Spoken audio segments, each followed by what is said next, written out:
翻澳門，落機之後揾呢個標誌，往澳門內地，跟住就會有一個200飛嘅攤下，即係你俾你嘅 passport、登機牌、行李牌俾佢就得㗎啦。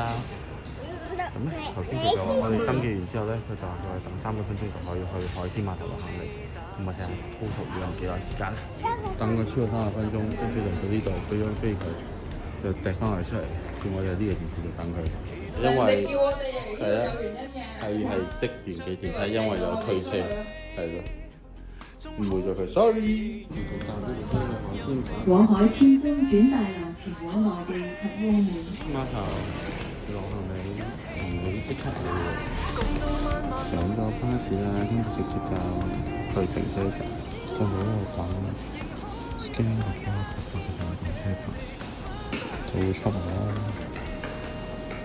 跟住掃個臉就可以攞到車啦，速度好快。我哋而家走啦，拜拜。